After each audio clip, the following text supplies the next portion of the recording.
Hello everyone, আজকে হচ্ছে আমরা তোমার ভাই পরিমাণগত রসায়নের লেকচার 4 স্টার্ট করতেছি। সো আমি আশা করতেছি তোমরা হচ্ছে আগে 3টা লেকচার দেখে আসছো। সো আমরা হচ্ছে আজকে স্টার্ট করব যে আমরা গতদিন হচ্ছে ভাই তোমার যোগের সংকেত পড়ছিলাম। সো যোগের সংকেত আমরা থিওরি পড়ছিলাম এবং আমরা একটা ম্যাথ দেখছিলাম। আজকে হচ্ছে আমরা এই যোগের সংকেত রিলেটেড অনেকগুলো আমরা কোয়েশ্চন ব্যাংকের প্রবলেম সলভ করব, প্লাস আমরা নতুন নতুন ধরনের ম্যাথও আমরা করব। সো তোমরা নিশ্চয়ই জানো এটা আমাদের ফেসবুক গ্রুপ। তোমরা যদি এখানে কেউ জয়েন না দিয়ে থাকো তাহলে জয়েন দিতে পারো। আচ্ছা, তাহলে চলো আমরা প্রথমে হচ্ছে আমাদের একটা যোগের সংকেতের একটা ম্যাথ দিয়ে স্টার্ট করি। দেখো এই ম্যাথটা তাহলে আমাকে কী বলতেছে, চলো আমরা এখানে আলোচনা করার চেষ্টা করি। দেখো আমাকে এখানে বলতেছে কি যে একটি যৌগকে বিশ্লেষণ করে নির্মূলকৃত অনুপাতে বিভিন্ন উপাদান পাওয়া গেল। কার্বন পাওয়া গেছে তোমার হচ্ছে 54.54%, হাইড্রোজেন পাওয়া গেছে তোমার হচ্ছে যেখানে 9.09%, অক্সিজেন পাওয়া গেছে তোমার হচ্ছে 36.36%। যৌগটার বাষ্প ঘনত্ব হচ্ছে তোমার এখানে দেওয়া আছে 44, আর যৌগটার সংকেত তোমাকে এখানে জিজ্ঞেস করছে। খুবই সিম্পল ম্যাথ। দেখো যৌগটাতে কার্বন পাইছো তুমি কতটুকু, কার্বন পাইছো তোমার এখানে হচ্ছে 54.54%। তারপরে তুমি এখানের মধ্যে হাইড্রোজেন পাইছো কতটুকু, 9.09%। তারপর তোমার এখানে হচ্ছে অক্সিজেন পাইছো কতটুকু, 36.36.36%। আচ্ছা, আর তোমার এখানে কোয়েশ্চেন আরেকটা কী জিনিস দেওয়া আছে, বাষ্প ঘনত্ব, ভ্যাপার ডেন্সিটি, সেটা কত দেওয়া আছে ভাই, 44 দেওয়া আছে। দেখো তো আমরা তোমাদেরকে বলছিলাম হচ্ছে যে ভাই তুমি যখনই তোমাকে যোগের সংকেত বের করতে বলবে তোমার কাজটা হবে হচ্ছে আগে আণবিক ভরটা বের করে ফেলা। তাহলে তোমার ফার্স্ট কাজ কী হবে, আগে আণবিক ভর ক্যালকুলেট করা। আণবিক ভর ক্যালকুলেট করে। এখন আণবিক ভর তুমি কিভাবে ক্যালকুলেট করবা, দেখো গতদিন আমি তোমাকে একটা ফর্মুলা শিখিয়েছিলাম, সেটা হচ্ছে কি আণবিক ভর ইজ ইকুয়াল টু 2 ইন্টু বাষ্প ঘনত্ব। দেখো এটা আমরা গত ক্লাসে কিন্তু এটা শিখে আসছি, যদিও এটার আমরা প্রমাণ দিই না এই ফর্মুলাটার, কিন্তু আমি বলছিলাম যে ডাইরেক্ট এটা মুখস্থ করতে। আচ্ছা, তাহলে এখানে দেখো 2 ইন্টু তাহলে বাষ্প ঘনত্ব কত, 44 বছর এটা কত আসবে, 88 আসবে। অর্থাৎ আণবিক ভর কত এখানে, 88 বা 88 গ্রামও বলতে পারো, সমস্যা নেই। এটা আসছে আমার এখানে। এখন এখানে তো আমি আণবিক ভর পেয়ে গেছি, এখন আমাকে যৌগটার সংকেত বের করতে বলছে। এখন এখানে একটা মজার ব্যাপার, দেখো আমরা জানি সংকেত হচ্ছে দুই ধরনের হয়, স্থূল সংকেত আর একটা হচ্ছে তোমার কী বলতো আণবিক সংকেত। তো যদি কোয়েশ্চনে কখনো স্পেসিফিক্যালি বলে দেওয়া না থাকে যে স্থূল সংকেত বের করবা নাকি তোমার হচ্ছে আণবিক সংকেত বের করবা, তাহলে দোনোটা বের করতে হবে। তাহলে এখানে আমরা জিনিসটা একটু করে নোট করে দিই সেখানে এটা আমরা, আচ্ছা লাস্টে আমরা চলো এখানে তাহলে নোট করে দিই, এখানে নোট। তাহলে আমাদের নোটটা কি ভাই, কোয়েশ্চনে যদি স্পেসিফিক্যালি মানে নির্দিষ্টভাবে এই স্থূল বা আণবিক সংকেত বের করতে না বলে, আণবিক সংকেত বের করতে না বলে তবে স্থূল সংকেত ও আণবিক সংকেত দুটোই বের করা লাগবে। স্থূল সংকেত ও আণবিক সংকেত দুইটি বের করা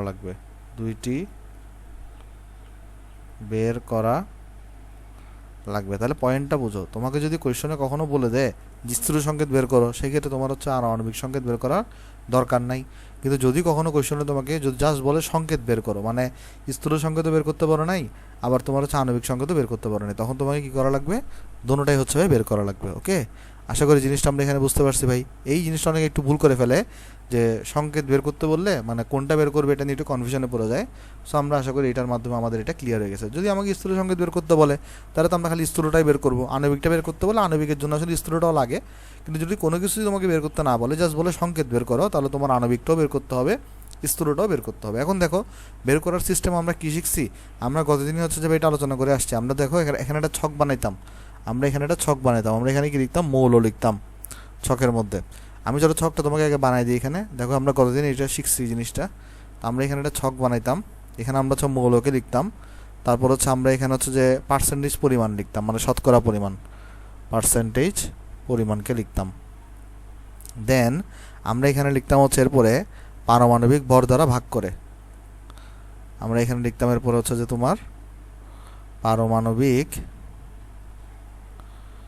ভর দ্বারা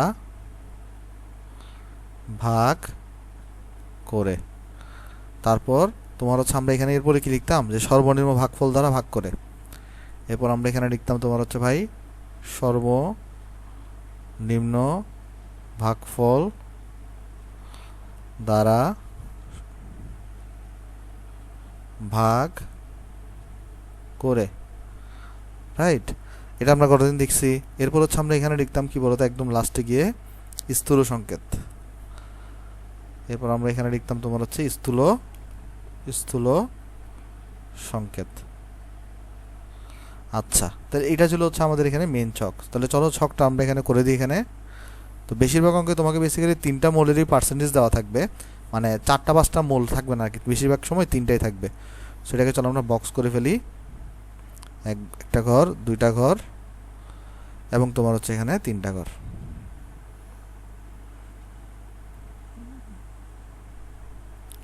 ওকে, চলো আমরা একটু বক্সটা করে দিই এখানে।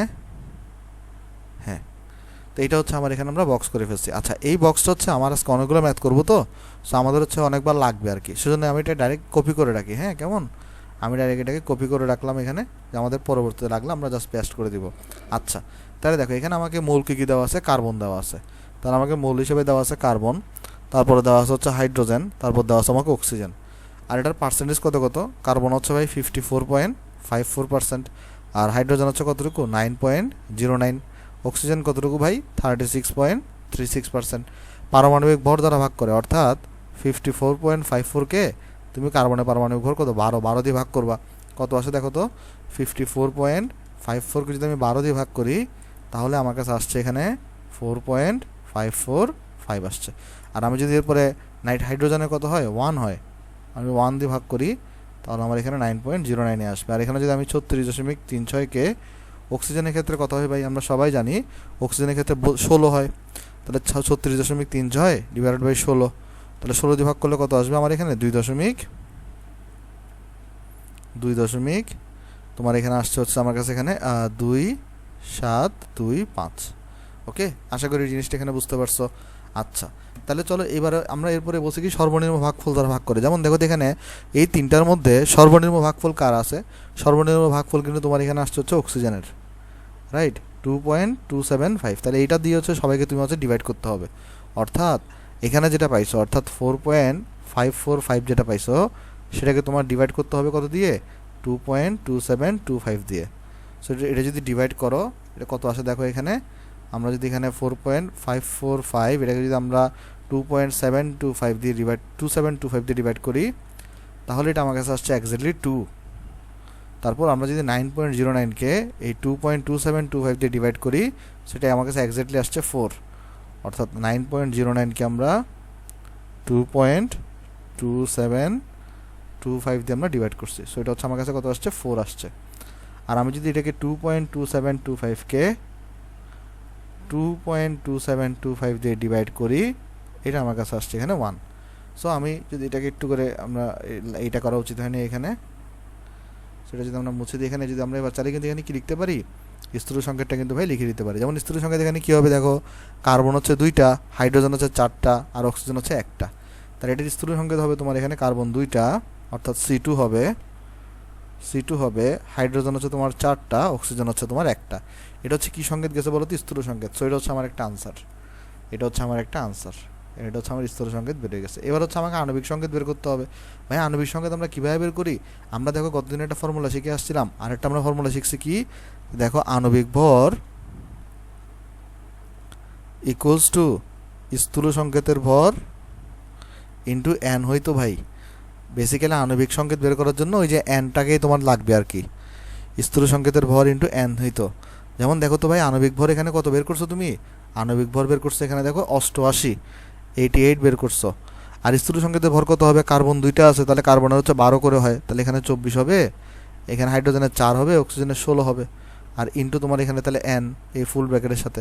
তাহলে এখান থেকে তুমি হচ্ছে ইজিলি n ক্যালকুলেট করে ফেলতে পারবা। দেখো তো n কত আসবে তোমার এখানে, 88 ডিভাইডেড বাই 24 যোগ 4 যোগ তোমার হচ্ছে 16। সো এটা আসছে আমার কাছে 2, তাহলে n আসছে আমার কাছে এখানে 2। তাহলে এখানে আণবিক সংকেত কত হবে, তাহলে এখানে দেখো আমরা যদি লিখতে চাই আণবিক সংকেত আমার কাছে তাহলে হবে হচ্ছে যে এখানে এই C2H4O, তারপর এখানে n হয় না, n তো এখানে আমার 2 আসছে ভাই, তাহলে n এর জায়গায় আমরা কত লিখে দিতে পারি, এখানে 2 লিখতে পারি n এর জায়গায়। তাহলে আমরা এখানে কত লিখতে পারি ভাই, 2 লিখতে পারি। তো 2 যদি হয় এই সংখ্যাটা তাহলে কত দাঁড়ালো, C2 ইন্টু 2 মানে C4 H8O2, C4H8O2। সো এটা হচ্ছে আমার কাছে কি বলতে হবে আনসার, এটা হচ্ছে আমার আণবিক সংকেতের আনসার। ওকে, আশা করি তোমরা এই জিনিসটা এখানে বুঝতে পারছো ভাই। সরি একটু এখানে একটু হয়েছে যদিও, মানে তোমার একদম হিজিবিজি হয়ে গেছে, আমি তাও এটাকে একটু তার এদিকে নিয়ে আসি। আচ্ছা, তাহলে এইটা হচ্ছে আমার এখানে আনসার আণবিক সংকেতের। ওকে, আশা করি বুঝতে পারছো। তাহলে স্থূল সংকেতের আনসার হচ্ছে আমার কাছে এটা হচ্ছে তাহলে আমার স্থূল সংকেতের আনসার গেছে, আর এটা হচ্ছে আমার আণবিক সংকেতের আনসার। চলো আমরা তাহলে ভাই নেক্সট মেথে যাই, দেখি নেক্সট মেথ আমাদেরকে এখানে কি বলতেছে। দেখো নেক্সট মেথে দেখো আমাদেরকে কি বলা হচ্ছে এখানে। নেক্সট মেথ আমাকে বলতেছে এখানে 50 ডিগ্রি সেন্টিগ্রেড তাপমাত্রা এবং তোমার হচ্ছে যে এত প্যাসকেল চাপে তোমার লেখানো হচ্ছে যে সাইক্লোপ্রোপেন গ্যাসের ঘনত্ব হচ্ছে এত। তার মানে এবার বলতেছে সাইক্লোপ্রোপেন গ্যাসের স্থূল সংকেত যদি CH2 হয় তাহলে ওই গ্যাসের আণবিক ভর কত হবে এবং হচ্ছে ওই গ্যাসটার আণবিক সংকেত তোমার এখানে কত হবে। তাহলে কি কি ডাটা দেওয়া আছে প্রথমে আগে চলো সেটা আমরা অ্যানালাইসিস করি। তাহলে এটা হচ্ছে আমরা এখন এখানে সলিউশন করব। দেখো ফার্স্ট হচ্ছে আমার কাছে কোয়েশ্চেনের মধ্যে টেম্পারেচার দেওয়া আছে, তাহলে টেম্পারেচারকে আমরা লিখে আসবো 50 ডিগ্রি সেন্টিগ্রেড। সো আমার তো এটা কেলভিনে নিতে হবে, তাহলে 50-এর সাথে আমরা জাস্ট 273কে যোগ করে দিব, যোগ করলে কত আসবে 323 কেলভিন আসবে। তারপর আমার এখানে প্রেসার দেওয়া আছে, প্রেসার এখানে করে দেওয়া আছে 96.056 ইন্টু 10⁻³ প্যাসকেল। আর এখানে দেখো ঘনত্ব দেওয়া আছে কত, রো দেওয়া আছে তোমার এখানে হচ্ছে যে 1.75 ইন্টু 10⁻³ kg/m³।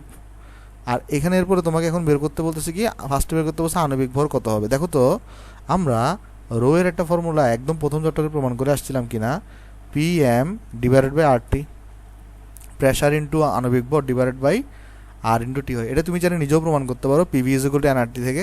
ওই n মানে তুমি m/m লিখবা, আর রো মানে কি m/v, তো এটাকে এই পাশে এনে তুমি রো ইকুয়াল তাহলে কি পাবা PM/RT। এটা আমরা অলরেডি প্রমাণ করে আসছি।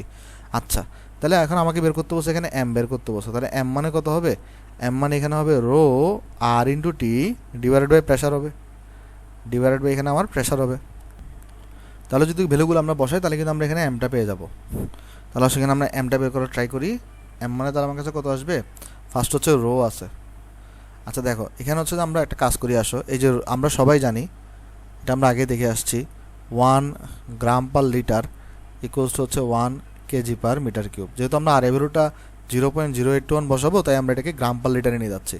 অর্থাৎ আমরা তাহলে এখানে কত লিখতে পারি, এই যে রো আছে আমার এটা, এই যে রো যেটা আছে আমার কাছে এটা এখানে, এই রো এর ভ্যালু তাহলে কত লিখতে পারি, যেহেতু 1.75 ইন্টু 10⁻³ আমরা এটাকে চাইলে গ্রাম/লিটারও লিখতে পারি। এই কনভার্সন কিন্তু আমরা আগেই পড়ে আসছি, এখানে যে আমরা কনভার্সনটা লিখলাম এটা কিন্তু আমরা আগেই পড়ে আসছি, রাইট? ওই 1 নম্বর লেকচারে পড়ছি এগুলো আমরা। আচ্ছা, তাহলে এটা হচ্ছে আমার এখানে লিখছি আমরা এখানে। ওকে, তাহলে এরপরে যদি আমরা দেখি এখানে, তো তুমি এখানে তাহলে ইয়ার ভ্যালুটা কত বসাই দাও, রো এর ভ্যালুটা 1.75 ইন্টু 10⁻³ তোমার এখানে ওই 3 বসাই দাও। আচ্ছা, আর এই ভ্যালু তাহলে কত বসাবা, 0.0821। কেন, কারণ তুমি দেখো এখানে এই যে লিটারে প্রকাশ করছো ভলিউমটাকে, কারণ kg/m³ থেকে তুমি তো লিটারে নিয়ে গেছো জিনিসটাকে। আর টেম্পারেচার কত দেওয়া আছে এখানে 323, আর পি বসাবে এখানে। তো পিটাতে এখানে প্রেসারে দেওয়া প্যাসকেল দেওয়া আছে, সেটাকে তোমার কোথায় নিতে হবে, অ্যাটমসফিয়ারে নিতে হবে, কারণ আর এবারে তুমি 0.081 বসাইছো। কীভাবে তুমি হচ্ছে অ্যাটমসফিয়ার ইয়াতে নিবা, এই অ্যাটমসফিয়ারে নিবা, এটা হচ্ছে তোমার ডিভাইড করা লাগবে। কত ডিভাইড করা লাগবে দেখো, আমরা সবাই জানি এটাকে যদি আমরা কোনো কারণে ওই যে 1.01325 ইন্টু 10⁵ দিয়ে ডিভাইড করে দিই, তাহলে এই প্যাসকেলটা কোথায় চলে যাবে বলো তো, অ্যাটমসফিয়ারে। কারণ আমরা জানি সবাই এক অ্যাটমসফিয়ার মানে হচ্ছে 1.01325 ইন্টু 10⁵ প্যাসকেল। সো এখান থেকে আমরা যদি প্যাসকেল থেকে তাহলে যদি অ্যাটমসফিয়ারে নিতে চাই তাহলে আমার তখন এখানে ডিভাইড করা লাগবে। ওকে, তাহলে কারণ আমরা সবাই কি জানি দেখো, 1 atmosphere equals to 1.01325 into 10⁵ Pascal হয়। তাহলে যদি কোনো কারণে আমি এখন দেখো এখানে অ্যাটমসফিয়ার থেকে প্যাসকেলে যেতে চাইলে আমার হচ্ছে এত দিয়ে গুণ করা লাগবে, কিন্তু আমি তো প্যাসকেল থেকে অ্যাটমসফিয়ার আসতেছি, এই জন্য আমার এত দিয়ে ভাগ করা লাগবে এখানে। ওকে, এই জিনিসটা তো আমরা আশা করি সবাই এখানে জানি। তাহলে এটাকে আমরা এখানে বক্স করে দিই, এখানে এই কনভার্সনটা আমরা শিখে আসছি 1 নম্বর লেকচারে। আচ্ছা, তাহলে দেখো এরপরে আমরা যদি এখানে হচ্ছে ক্যালকুলেশন করি এখন, তাহলে আমাদের এখানে প্রেসার যেটা আসবে সেটা আমরা তাহলে এখানে বসাবো। প্রেসার তাহলে এখানে আমরা কত লিখবো, এখানে এই যে 96.056 ইন্টু 10⁻³ আর এটাকে নিচে লেখা যে কথা এটাকে উপরে তুলে দেওয়া সে কথা, অর্থাৎ 1.01325 ইন্টু 10⁻5।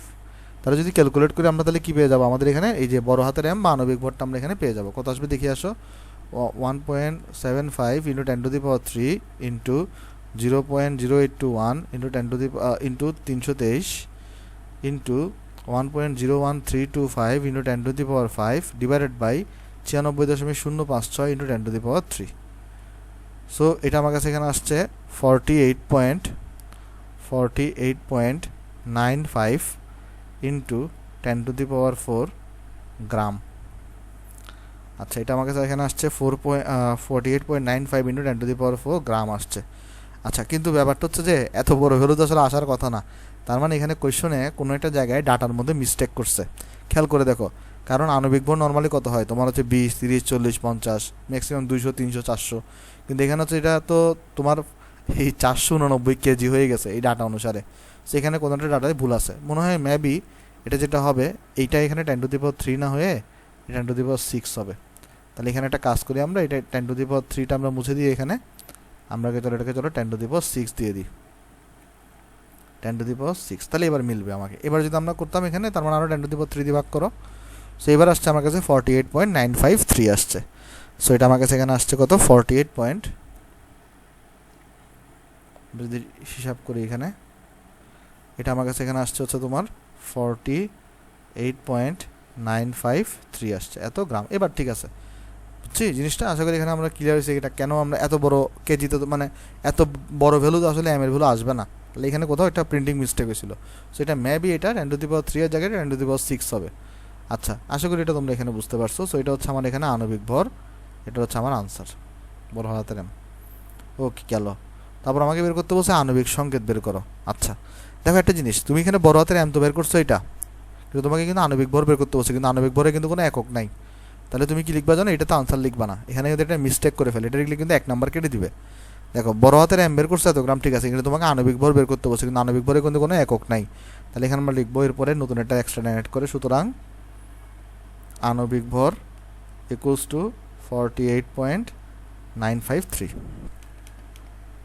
48.953। জাস্ট এতটুকু লিখে আমরা কি লিখে দিব, আনসার লিখে দিব। ওকে, আশা করি এটা বুঝতে পারছো এখানে। আচ্ছা,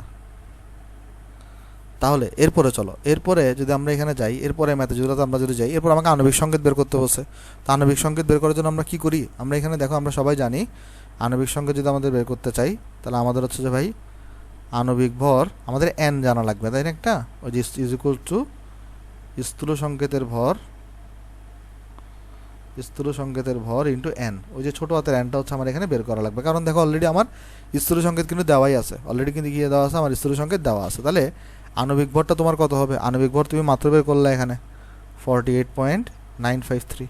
আর স্থূল সংকেত ভর কত হবে, কার্বনের হচ্ছে 12, হাইড্রোজেন 2টা আছে অর্থাৎ 2 ইন্টু এন হবে। তাহলে এখানে কত আসবে দেখো, এটা যদি ক্যালকুলেট করো তাহলে এখানে আসবে তোমার হচ্ছে যে ভাই 48.953 ডিভাইডেড বাই 14। সো এটা আসছে তোমার কাছে 3 এন এ ভ্যালু আসছে এটা আমার কাছে 3.4966।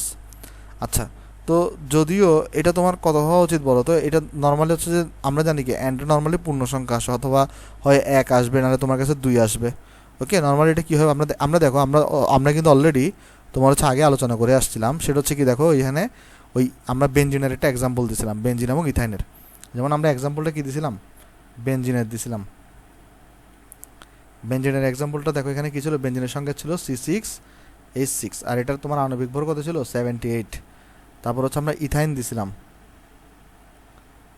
ইথাইনের তোমার হচ্ছে যে ভাই ওই আণবিক ভর কত হইতো এখানে C2H2, এটা হয়তো তোমার 26। আর এদের যে স্থূল সংকেত অর্থাৎ CH, ওটার কিন্তু ভর ছিল তোমার এখানে 13। তো ওই 26কে তুমি যদি 13 দিয়ে ভাগ করো, অথবা 78কে যদি তুমি 13 দিয়ে ভাগ করো, অলওয়েজ কিন্তু কী পাবা, পূর্ণ সংখ্যা পাবা। কিন্তু এখানে এনটা কি আসে নাই, পূর্ণ সংখ্যা আসে নাই। হ্যাঁ যদি এমন হতো 3.00001 তখন আমরা 3 নিতাম, বা 2.99999 তখন আমরা 3 নিতাম, কিন্তু এটা তো কোনো পূর্ণ সংখ্যারই কোনো কাছাকাছি ভ্যালু না, 3.49966। কিন্তু আমার এখানে যে এনটা আছে এটাকে মাস্ট বি কী হওয়া লাগবে বলো তো, পূর্ণ সংখ্যা নেওয়া লাগবে। মাস্ট বি এটাকে কি নেওয়া লাগবে ভাই, পূর্ণ সংখ্যা। যে আমরা সবাই জানি 3.5 উপর থাকলে সেটাকে আমরা কি বলি, 4 বলে দিই পূর্ণ সংখ্যা হিসেবে। আর যেহেতু এটা 3.5 নিচে আছে, সো এখানে এনটাকে আমরা জন্য কত বলবো, 3 বলবো। দেখো এখানে ম্যাক্সিমাম মানুষজন এই ভুলটাই করে, সেটা হচ্ছে যে এখানে এনটা কিন্তু অবশ্যই তোমার এখানে পূর্ণ সংখ্যা হইতে হবে। এন যদি আনসারের মধ্যে পূর্ণ সংখ্যা নাও আসে, তোমাকে জোর করে কি বানাইতে হবে বলো তো, পূর্ণ সংখ্যা বানাইতে হবে। অর্থাৎ এই জন্য যেহেতু এটা 3.5 থেকে ছোট, সো এখানে আমরা পূর্ণ সংখ্যা হিসেবে কত ব্যবহার করবো, 3 ব্যবহার করবো। ওকে, আশা করি আমরা সবাই জানি সেটা। 0.5 উপরে হইলে বড় পূর্ণ সংখ্যা নেয়, 0.5 নিচে হইলে সেটা ছোট পূর্ণ সংখ্যা নেয়। আচ্ছা, তাহলে এখানে দেখো, তাহলে আমার এখানে তাহলে আণবিক সংকেত কত হবে, তাহলে আণবিক সংকেত আমরা সবাই জানি আণবিক সংকেত মানে হচ্ছে যে আমার এই স্থূল সংকেত, আর এখানে হচ্ছে এন হয়। তাহলে এখানে হচ্ছে আমার স্থূল সংকেত কত, CH2, আর এটা হচ্ছে 3। তাহলে এখানে আমার সংকেত দাঁড়ালো C3H6। তাহলে এটা হচ্ছে আমার এখানে মেইন আনসার, এটা হচ্ছে আমার এখানে আরেকটা আনসার। আমাকে আণবিক ভর ক্যালকুলেট করতে বলছে, আমি আণবিক ভরও ক্যালকুলেট করছি, আর আমার এখানে আণবিক সংকেতটা আমরা এখানে ক্যালকুলেট করে ফেলছি। সো এটা হচ্ছে আমার এখানে আনসার। ওকে, আশা করি তুমি ম্যাথটা এখানে বুঝতে পারছো ভাই। এটা একটু ডিয়া ম্যাথ ছিল, অন্য রকমের ম্যাথ ছিল, কারণ এখানে ম্যাক্সিমাম মানুষজন এই যে 3.49 এই ঘটনাটাতে হচ্ছে গোলাই ফেলে। সো এটাতে গোলানো যাবে না আর কি। হ্যাঁ, এটাকে আশা করি তোমরা বুঝতে পারছো, কারণ এটাকে কী হইতে হবে, এনটাকে বলো তো পূর্ণ সংখ্যা হইতে হবে। এই জন্য আমরা এটাকে 3.4966 হওয়ার পরেও আমরা এটাকে 3 বানাই দিছি। আচ্ছা, আশা করি এটা বুঝতে পারছো। চলো আমরা নেক্সট ম্যাথে যাই। নেক্সট ম্যাথটা দেখো আমার এখানে কি বলতেছে, আমাকে বলতেছে তামাকের মধ্যে নিকোটিনের উপাদান বিশ্লেষণে 74.08% কার্বন পাইছো, এত পার্সেন্ট হাইড্রোজেন পাইছো, এত পার্সেন্ট নাইট্রোজেন পাইছো। নিকোটিনের আণবিক ভর যদি 162 হয়, তাহলে আণবিক সংকেত নির্ণয় করো। খুবই সিম্পল একটা ম্যাথ, আসো সলিউশন করি এটাকে আমরা। তাহলে দেখো এখানে আমাকে কী কী দেওয়া আছে। আমার এখানে হচ্ছে যে কার্বন দেওয়া আছে হচ্ছে আমার কাছে এখানে কতটুকু, 74.08%। তারপর আমার কাছে হচ্ছে ভাই তোমার হাইড্রোজেন দেওয়া আছে কতটুকু, 8.64%। তারপর আমার কাছে হচ্ছে তোমার নাইট্রোজেন দেওয়া আছে কতটুকু, 17.28%। তাহলে আমাকে এরপর আরেকটা জিনিস কী বলছে, এটার আণবিক ভর বড় হাতের এম দেওয়া আছে কতটুকু, 162। দেখো 162, দেখছো এখানে আণবিক ভর এখানে কিন্তু কোনো একক নাই, 162। সো আমাকে হচ্ছে আণবিক সংকেত বের করতে বলছে। তাহলে আমার ওই ছকটা সাহায্য নেওয়া লাগবে। সো ছকটাকে আমি কপি করে দিই এখানে, এই যে ছকটা আমি এখানে কপি করলাম। তাহলে এই যে আমার এখানে আছে ছকটা হচ্ছে এটা। ওকে, আমরা এটাকে তাহলে কপি করে এখানে নিয়ে আসলাম। আচ্ছা, তাহলে এবার দেখো, এইবারে আমরা যদি মৌলগুলো লিখি, এখানে মৌলগুলো কী কী আছে, এখানে কার্বন আছে, হাইড্রোজেন আছে, নাইট্রোজেন আছে। কার্বনের পরিমাণ কত, 74.08, এটা হচ্ছে তোমার 8.64, আর এটা হচ্ছে তোমার এখানে 17.28। তাহলে এটাকে তুমি যদি পারমাণবিক ভর দ্বারা ভাগ করো, অর্থাৎ 74.08কে তোমার এখানে 12 দিয়ে ভাগ করতে হবে, 8.64কে তোমার এখানে 1 দিয়ে ভাগ করা লাগবে, 17.28কে তোমার এখানে 14 দিয়ে ভাগ করা লাগবে, যেহেতু নাইট্রোজেনের পারমাণবিক ভর 14 হয়। তাহলে 74.08 ডিভাইডেড বাই 12, সো এটা তোমার কাছে আসবে এখানে 6.1733। 8.64 ডিভাইডেড বাই 1, সো তোমার কাছে এটা 8.64ই আসবে। 17.28 ডিভাইডেড বাই 14, সো এটা তোমার কাছে আসবে এখানে 1.234 আসবে। সো তুমি যদি এরপর এখানে সর্বনিম্ন ভাগফল, তাহলে কত হলো, এখানে সর্বনিম্ন ভাগফল হচ্ছে এখানে 1.234। তাহলে এটা দিয়ে যদি সবাইকে আমি ডিভাইড করি, অর্থাৎ আমার এখানে যদি দেখো, তাহলে এখানে আমরা ডিভাইড করবো কত দিয়ে, 6.1733 ডিভাইডেড বাই 1.234কে ডিভাইড করব, 8.64কে আমরা 1.234 দিয়ে ডিভাইড করব, 1.234কে আমরা 1.234 দিয়ে ডিভাইড করব। সেখানে তো আমরা 1 পাবো। আর উগ্রতে কত পাচ্ছি দেখে, 6.1733 ডিভাইডেড বাই 1.234।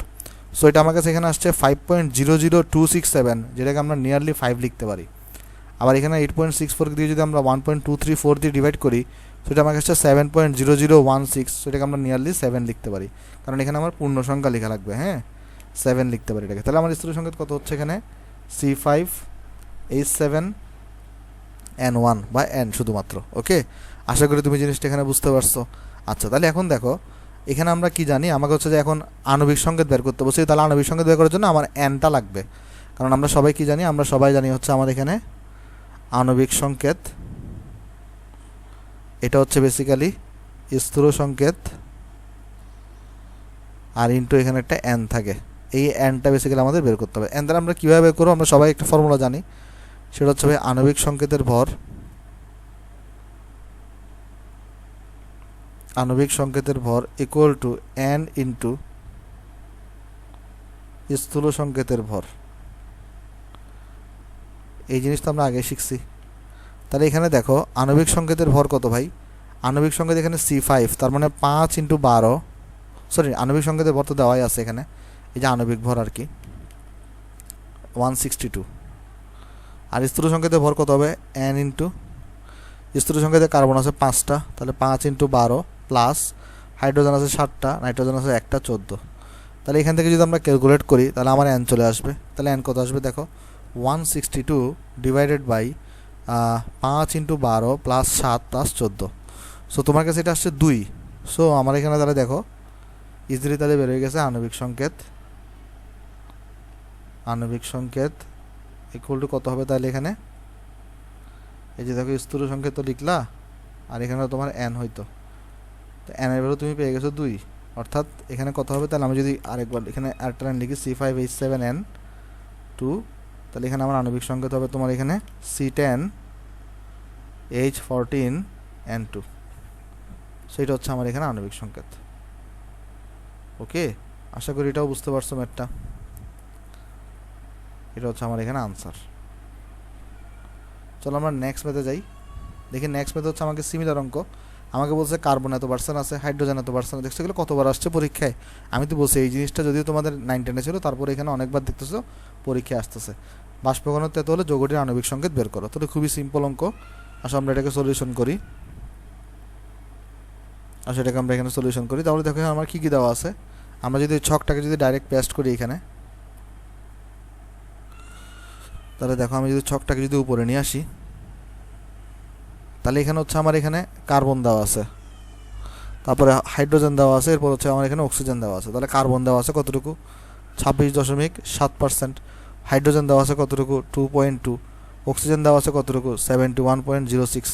সেখানে পারমাণবিক ভর দ্বারা ভাগ যদি করি আমরা 26.7 ডিভাইডেড বাই হচ্ছে আমরা এখানে 12 দিয়ে ডিভাইড করব, তারপর হচ্ছে এখানে 2.2কে তাহলে আমরা এখানে 1 দিয়ে ডিভাইড করব, 71.06কে তাহলে আমরা এখানে 16 দিয়ে ডিভাইড করব। তাহলে এখানে আমরা দেখো তো কাঙ্ক্ষিত ভ্যালু আমরা কত পাচ্ছি 26.7 ডিভাইডেড বাই 12, সো এটা আমার কাছে আসবে এখানে 2.225, আর এখানে আসবে এটা 2.2, আর এখানে আসছে 71.06 ডিভাইডেড বাই 16, সো এটা আমার কাছে এখানে আসছে তোমার হচ্ছে 4.44125। তাহলে এটা 71.06। তাহলে এখানে দেখো তো সবচেয়ে ছোটো কে, সবচেয়ে ছোটো কিন্তু তোমার এখানে এই যে এটা 2.2, রাইট, এটা কিন্তু সবচেয়ে তোমার এখানে ছোট। তাহলে এটা যদি তুমি এখন বের করো এখানে, তাহলে তোমার এটা দিয়ে ডিভাইড করা লাগবে সবাইকে, তাহলে 2.225 ডিভাইডেড বাই 2.2 করা লাগবে, তারপরে 2.2 আছে এটাকে তাহলে 2.2 দিয়ে ডিভাইড করা লাগবে, 4.44125 এটাকে তোমার তাহলে 2.2 দিয়ে ডিভাইড করা লাগবে।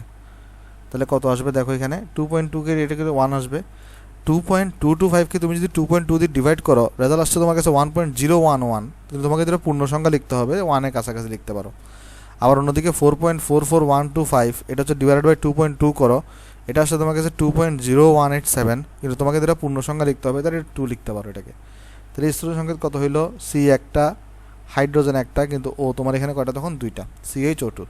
তাহলে এখন দেখো এটার আণবিক ভর বের করতে হবে, বাষ্প ঘনত্ব দেওয়া আছে, সো আমরা কিন্তু চাইলে আণবিক ভর বের করতে পারি। তাহলে এখানে আণবিক ভর কত হবে, এখানে আমার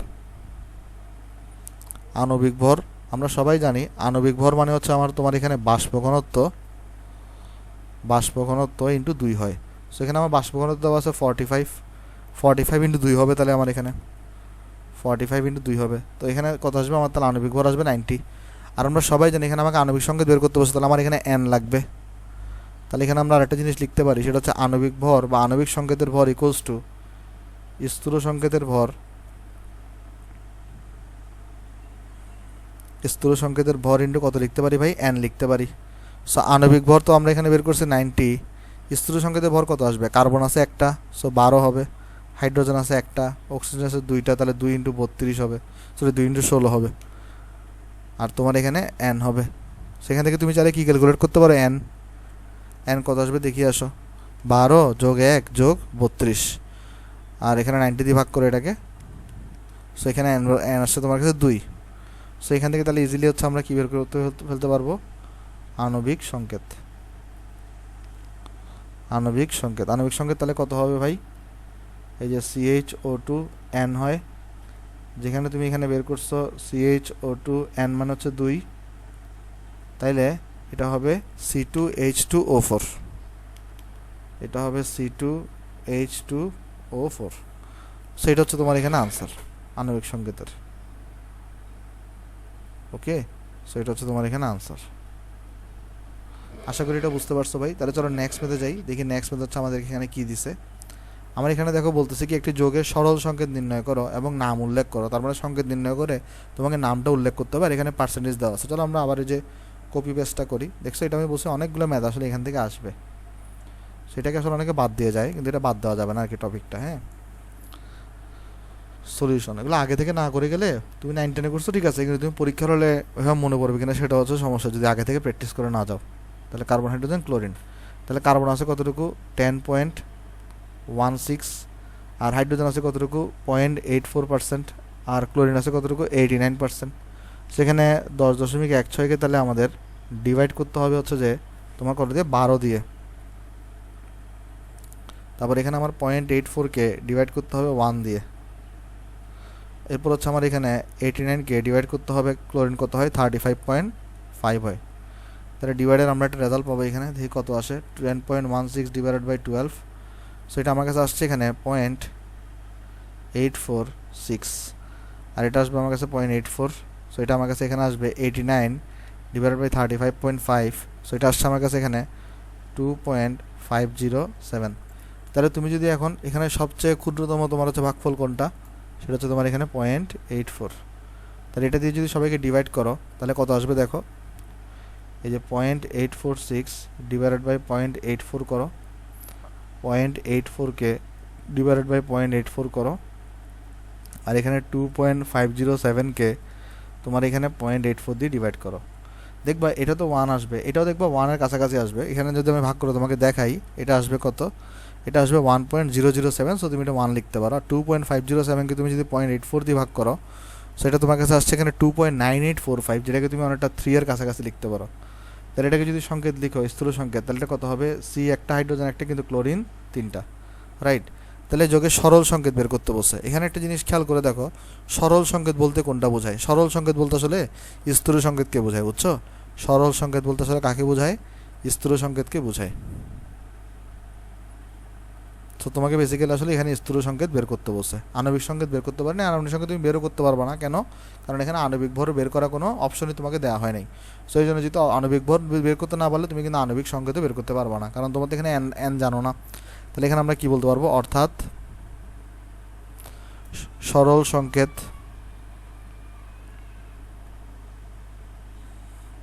হলো, সরল সংকেতটি হলো CH Cl3 এবং যৌগের নাম হলো, ভাই এই যৌগের নাম কি সবাই আমরা জানি, আমরা সবাই জৈব যৌগ পড়ে আসছি, ক্লোরোফর্ম। যৌগের নাম হলো ক্লোরোফর্ম। এই যৌগের নাম হলো কি বলতো? ক্লোরোফর্ম। আমরা ক্লোরোফর্ম নিয়ে সবাই ডিটেলসে হচ্ছে যে ভাই তোমার জৈব যৌগের মধ্যে পড়ে আসছি। আচ্ছা, তাহলে আসো আমরা এরপরে নেক্সট অঙ্কে যাই। আশা করি ম্যাথটা তুমি বুঝতে পারছো এখানে। সেইটাও দেখো সিমিলার টাইপের ম্যাথ, আমরা চলো এটাও সলভ করে দিই এখানে সলিউশন। আমি চলো তাহলে ওই যে বক্সটাকে এখানে তাহলে পেস্ট করে দিই।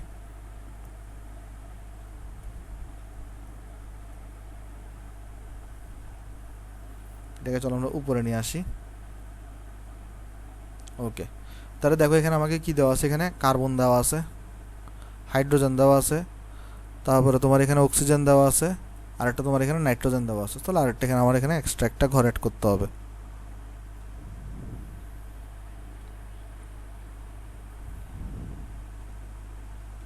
আচ্ছা, আমরা তাহলে এটাকে বাড়াই দিই,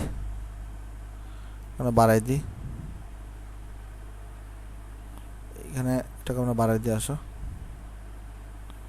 এটা আমরা একটু মুছে দিয়ে লাগতেছে না আমার।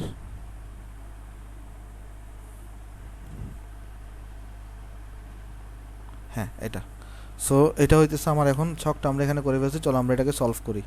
দেখো এখানে আমার কার্বন দেওয়া আছে কত পার্সেন্ট ভাই, 51.28%। তারপর হচ্ছে আমার এখানে হাইড্রোজেন দেওয়া আছে কত পার্সেন্ট ভাই, 4.9%। অক্সিজেন হচ্ছে 27.35%। নাইট্রোজেন হচ্ছে আমার এখানে 11.97%। সো সবাইকে হচ্ছে আমি পারমাণবিক ভর দ্বারা ভাগ করবো, অর্থাৎ 51.28 ডিভাইডেড বাই 12 করবো, 4.9 ডিভাইডেড বাই 1 করবো, 27.35 ডিভাইডেড বাই 16 করবো, 11.97 ডিভাইডেড বাই 14 করবো।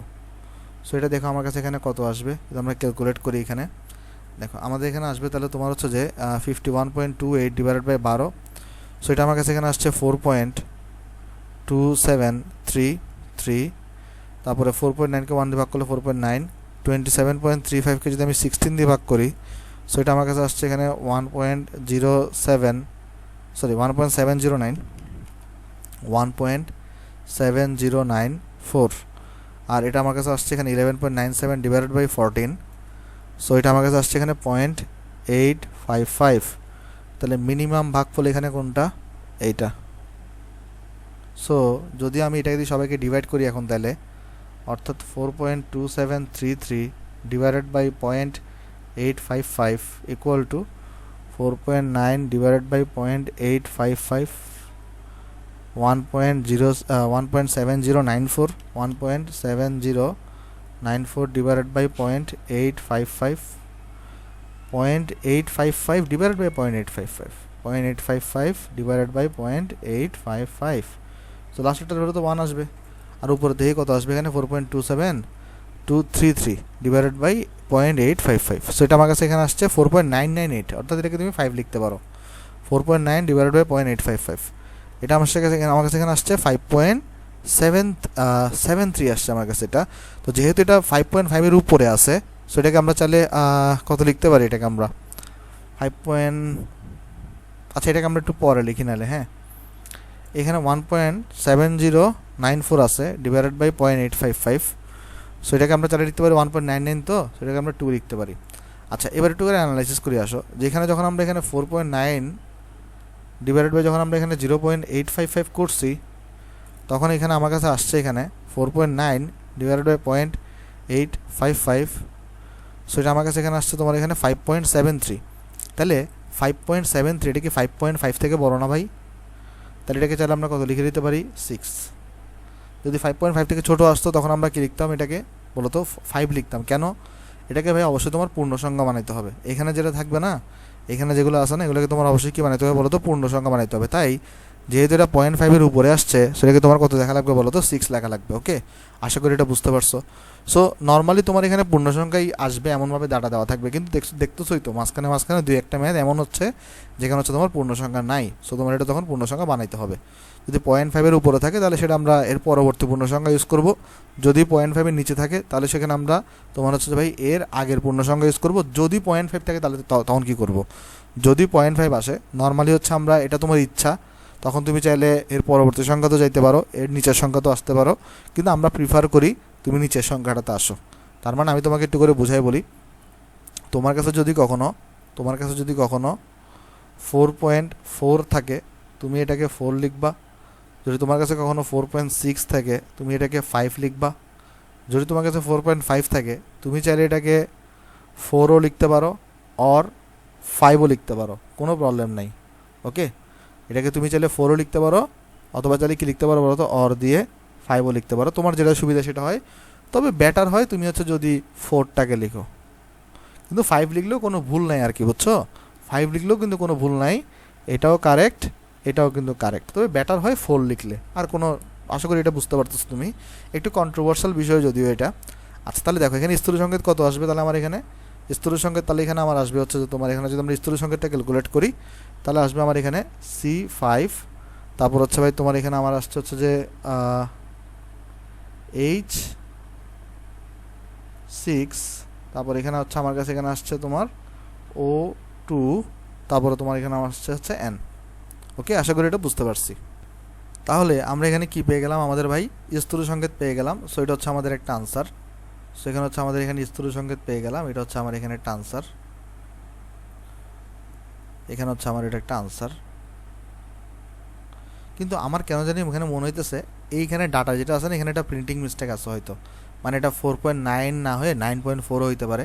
এটা আসলে একটু তোমরা চেক করে দেখিও। কিন্তু যদি আমরা কিন্তু এখানে 4.9 ধরেই করছি, হ্যাঁ, 9.4 থাকলে তো হিসাব অন্যরকম হবে, এখানে বুঝতে পারছো, তখন 9.4 ডিভাইডেড বাই এটা হবে, তখন অন্য ভ্যালু আসবে এখানে। কিন্তু আমরা এখানে যেটা দেওয়া আছে সেটা ভিত্তিতে করছি, কিন্তু আমার কাছে মনে হইতেছে এটা প্রিন্টিং মিস্টেক, মানে টাইপিং মিস্টেক হতে পারে, এটা 4.9 এর জায়গায় 9.4ও হতে পারে। সমস্যা নেই, যেটাই থাকুক, আমরা তো আমাদের ম্যাথের প্রসিডিউরটাও আশা করি এখানে আমরা সবাই বুঝতে পারছি। আচ্ছা, আমরা এখানে 4.9 ধরে করি, কোনো সমস্যা নেই এখানে। আচ্ছা, একটু আমরা চেক করে দেখতে পারি তো তাও, যে এই চারোটা মিলে 100% হয় কিনা। 51.28 প্লাস 4.9 প্লাস 27.35 প্লাস 11.97, এই যে দেখো, এটা কিন্তু 100% হয় না, এটা কিন্তু কত পার্সেন্ট হচ্ছে, 95.5। কিন্তু তুমি যদি কোনো কারণে 4.9-এর জায়গায় যদি 9.4 করে দাও, 9.4 যদি এটাকে করে দাও, সেটা কিন্তু 100% হয়ে যায়। তাহলে এটা কারেক্ট হচ্ছে কত, এটা 9.4। তাহলে এটা আমাদের এটা প্রিন্টিং মিস্টেক হয়েছে, এটা কত হবে, এটা হবে তোমার কাছে এখানে 9.4। সো আমরা যদি এটাকে তাহলে একটু ঠিক করে দিই, তাহলে এটা, আমি আন্তরিকভাবে দুঃখিত প্রিন্টিং মিস্টেক হওয়ার জন্য, তাহলে এটা হবে তোমার কাছে কত, 9.4 হবে। ওকে, সো এটা হবে আমার কাছে এখানে 9.4, এটা হবে 9.4।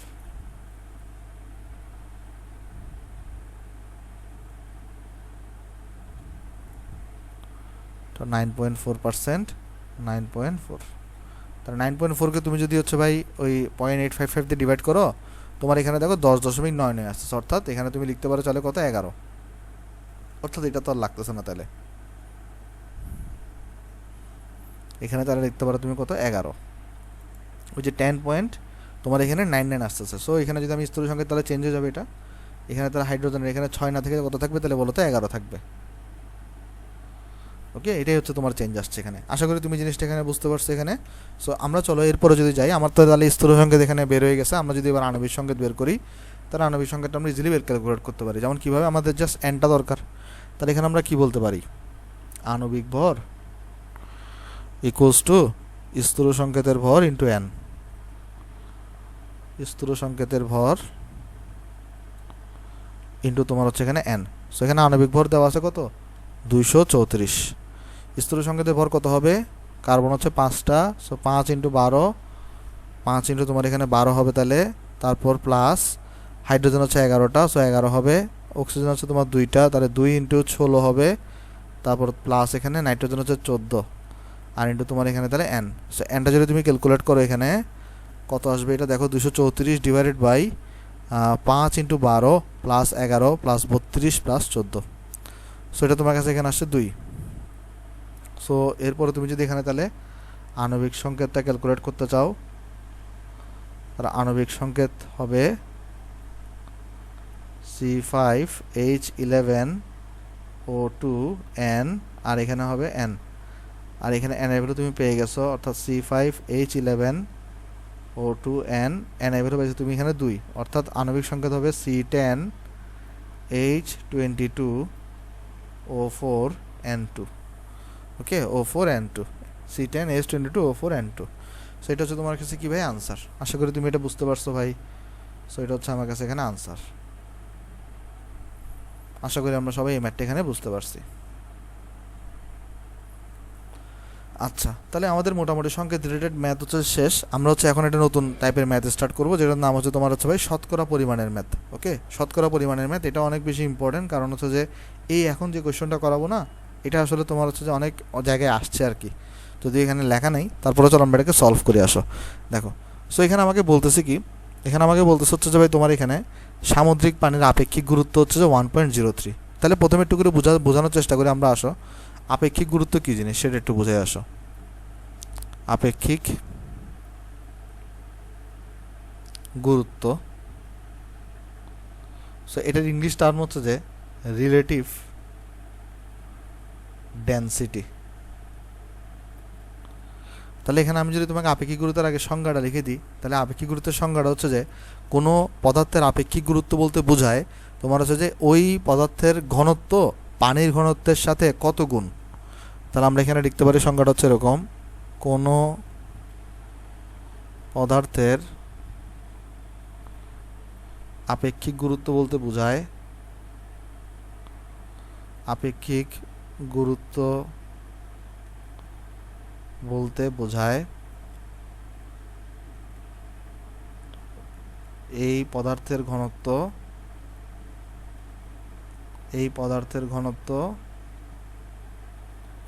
পানির তুলনায় কত গুণ, পানির তুলনায় কত গুণ। সাপোজ ধরি আমার কোয়েশ্চনে ধরে বলে দিছে আমাকে এ হচ্ছে একটা পদার্থ, এ এর আপেক্ষিক গুরুত্ব সাপোজ হচ্ছে যে ভাই ধরো যাক এখানে 1.5 বলছে। এটার মিনিংটা কি? এটার মিনিং হচ্ছে যে এ এর ঘনত্ব ইকুয়াল টু হবে পানির ঘনত্বের অর্থাৎ রো ডাব্লিউর কত গুণ বলতো 1.5 গুণ। তার মানে দেখো এখানে বলে দিয়েছি কি, দেখো কোনো পদার্থের আপেক্ষিক গুরুত্ব বলতে বোঝায় ওই পদার্থের বা এই পদার্থের ঘনত্ব পানির তুলনায় কত গুণ। অর্থাৎ ধরো এ পদার্থের আপেক্ষিক গুরুত্ব দেওয়া আছে 1.5, তাহলে এটা দ্বারা আসলে অ্যাকচুয়ালি বোঝাবে এ পদার্থের ঘনত্ব হচ্ছে পানির ঘনত্বের তুলনায় কত গুণ 1.5 গুণ। আর আমরা সবাই জানি পানির ঘনত্ব নর্মালি 4 ডিগ্রি সেন্টিগ্রেড তাপমাত্রায় কত হয় 1000 হয়, নর্মালি 1000ই থাকে, সেখানে তার এটা কত আসবে 1500 হবে। ওকে, 1500 কেজি পার মিটার কিউব। যদি তোমাকে অন্যভাবে দেখায় আরেকটা উদাহরণ, যে ধরি সাপোজ আমরা যদি এখানে ধরি বি পদার্থের আপেক্ষিক গুরুত্ব, সাপোজ আমরা যদি কোনো কারণে এখানে ধরে নিই যে ধরি বি পদার্থের আপেক্ষিক গুরুত্ব 1.4, ধরি বি পদার্থের আপেক্ষিক গুরুত্ব 1.4, তাহলে এটা দ্বারা আসলে বোঝাবে যে বি পদার্থের ঘনত্ব সেটা হচ্ছে যে পানির ঘনত্বের তুলনায় 1.4 গুণ। তাহলে আসলে আমি এটা লিখে দিই এখানে পিবি ইকুয়ালস টু 1.4, তখন হয়ে যাবে এটা হচ্ছে 1400। ওকে, তাহলে এটা ঘনত্ব হয়ে যাবে 1400। তাহলে ভাই আমরা আশা করি এটা বুঝতে পারছি যে কোনো একটা পদার্থের আপেক্ষিক গুরুত্ব বলতে কী বোঝায়, যে কোনো একটা পদার্থের আপেক্ষিক গুরুত্ব তাহলে বলতে বোঝায় হচ্ছে যে ওই পদার্থের ঘনত্ব পানির ঘনত্বের তুলনায় কত গুণ, পানির তুলনায় কত গুণ আর কি। ওকে, আচ্ছা পানির ঘনত্বের হবে, পানির ঘনত্বের তুলনায় কত গুণ। আচ্ছা আশা করি এটা বুঝতে পারছো ভাই। তাহলে চলো আমরা এই ম্যাথে ফেরত আসি। এখানে আমাকে দেখো বলতেছে কি সামুদ্রিক পানির আপেক্ষিক গুরুত্ব হচ্ছে 1.03, অর্থাৎ এটা মানেটা কি, এটা মানেটা হচ্ছে সামুদ্রিক পানির ঘনত্ব পানির ঘনত্বের নর্মাল পানির ঘনত্বের তুলনায় 1.03 গুণ। এরপরে বলতেছে কি ওই সামুদ্রিক পানির 1 ডেসিমিটার কিউব অর্থাৎ 1 লিটার, আমরা সবাই জানি 1 ডেসিমিটার কিউব মানে কত হয় 1 লিটার হয়। 1 লিটার পানি নিয়ে বাষ্পীভূত করে 36.4 গ্রাম শুষ্ক লবণ পাওয়া গেছে, মানে লবণ পাওয়া গেছে যেগুলো শুকনা। তো বলতেছে সামুদ্রিক পানিতে কঠিন বস্তুর শতকরা পরিমাণ নির্ণয় করে। এই কঠিন বস্তু বলতে আসলে বোঝাচ্ছে এই লবণগুলাকে। ওকে, আচ্ছা তাহলে আমরা চলো এটাকে অ্যানালাইসিস করি কোয়েশনটাকে, আসলে এটাকে আমরা সলিউশন করব। খুবই সিম্পল একটা ম্যাথ ভাই, চলো এটাকে আমরা সলিউশন করি। দেখো এখানে আমাকে বলতেছে কি ফার্স্টে আমাকে বলে দিচ্ছে সামুদ্রিক পানির আপেক্ষিক গুরুত্ব হচ্ছে যে 1.03। আমাকে ফার্স্টে বলে দিছে এখানে সামুদ্রিক পানির আপেক্ষিক গুরুত্ব আমার হচ্ছে যে 1.03। তাহলে আমরা কি এখানে সামুদ্রিক পানির ঘনত্ব বের করতে পারি? আমরা তাহলে এখানে কিন্তু ইজিলি চাইলে কি করতে পারি, সামুদ্রিক পানির ঘনত্বকে বের করতে পারি। কীভাবে বের করবো? জাস্ট এখানে ওই যে পানি নর্মাল পানির ঘনত্ব দিয়ে গুণ করবো, তাহলে 1.03 ইন্টু 1000।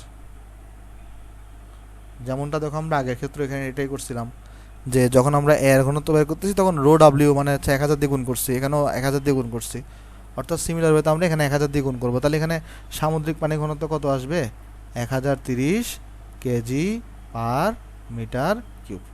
ওকে, আশা করি তুমি জিনিসটা এখানে বুঝতে পারছো। ওকে ভাই, এবার দেখো এবারে তোমাকে এখানে কি বলছে, এবারে বলতেছে আচ্ছা আমরা চাইলে আমরা সবাই জানি আরেকটা কনভার্সন, সেটা কত 1 gram per litre equals to 1 gram per litre equals to 1 KG per metre cube. চাইলে কিন্তু আমরা এটাকে এই 1030 কেজি পার মিটার কিউব না লিখে 1030 গ্রাম পার লিটারও কিন্তু আমরা চাইলে লিখতে পারি। ওকে, এটা কোত্থেকে আসে সেটা তোমরা অলরেডি লেকচার 1-এ দেখছো জিনিসটা, এই কনভার্সনটা। আচ্ছা পরিবেশ রসায়নে আমি কনভার্সনটা দেখাইছি কিভাবে এটা আসে। তাহলে চলো আমরা যদি এবার এখানে এটাকে সলভ করি। এবার দেখো আমরা একটু ম্যাথটা বুঝিয়ে আসো। আমাদের এখানে কি করছে, আমি ধরো তোমার হচ্ছে সমুদ্রের মধ্যে একটা বালতি নিয়ে গেছি, আর সমুদ্রের মধ্যে বালতি নিয়ে আমি এখানে থেকে তোমার হচ্ছে যে 1 ডেসিমিটার কিউব সমুদ্রের পানি সংগ্রহ করছি বালতির মধ্যে। ধরো এটা হচ্ছে আমার বালতি, আমি হচ্ছে এখানে কী করছি ভাই, আমি হচ্ছে এখানে এই 1 ডেসিমিটার কিউব সামুদ্রিক পানি এখানে সংগ্রহ করছি। তাহলে এখানের মধ্যে কি আছে দেখো তো, এখানের মধ্যে হচ্ছে আমার 1 ডেসিমিটার কিউব সামুদ্রিক পানি আছে। তাহলে এখানের মধ্যে আমার কি আছে ভাই 1 ডেসিমিটার কিউব, এই যে দেখো 1 ডেসিমিটার কিউব পানি নিয়ে, তাহলে এখানে 1 ডেসিমিটার কিউব সামুদ্রিক পানি আছে। আচ্ছা তাহলে এবার যদি আমরা বের করতে চাই, এখানে আমরা সবাই জানি 1 ডেসিমিটার কিউব মানে কতটুকু বলো তো, আরেকটা কনভার্সন আমরা সবাই শিখে আসছি, 1 ডেসিমিটার কিউব মানে হচ্ছে যে কিন্তু 1 লিটার। তাহলে 1 ডেসিমিটার কিউব বা 1 লিটার সামুদ্রিক পানি আমার এখানে আছে।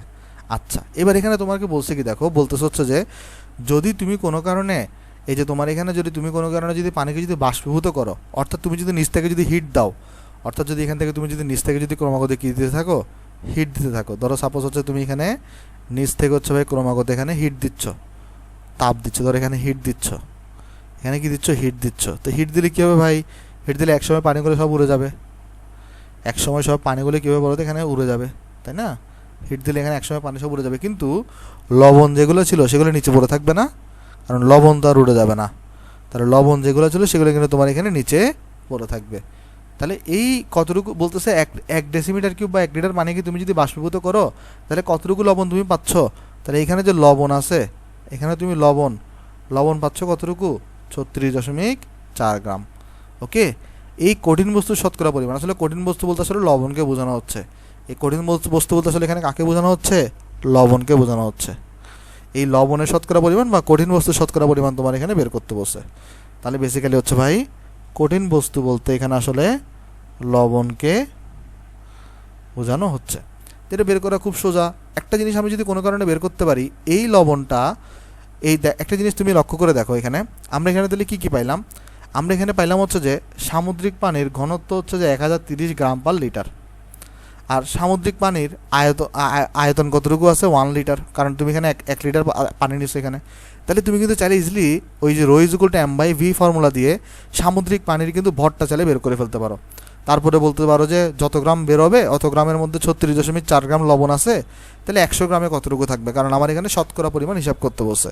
তাহলে আসো দেখো ম্যাথের এখানে তুমি মেইন ফান্ডাটা এখানে বোঝার চেষ্টা করো। সেটা হইতেছে কি, তোমাকে বের করতে বসে যে সামুদ্রিক পানিতে শতকরা কতটুকু তোমার হচ্ছে কঠিন বস্তু আছে। তার মানে তোমার যেটা করতে হবে সেটা হচ্ছে যে আগে দেখতে হবে এখানে সামুদ্রিক পানির পরিমাণ কত আছে পাত্রের মধ্যে, তখন তুমি বলবা যে এত গ্রামের মধ্যে এত গ্রাম লবণ আছে, তাহলে হচ্ছে 100 গ্রামের মধ্যে কতটুকু থাকবে, সেটা হচ্ছে তোমার এখানে মেইন কনসেপ্ট হবে। তাহলে চলো আমরা এটাকে আলোচনা করি, আসো।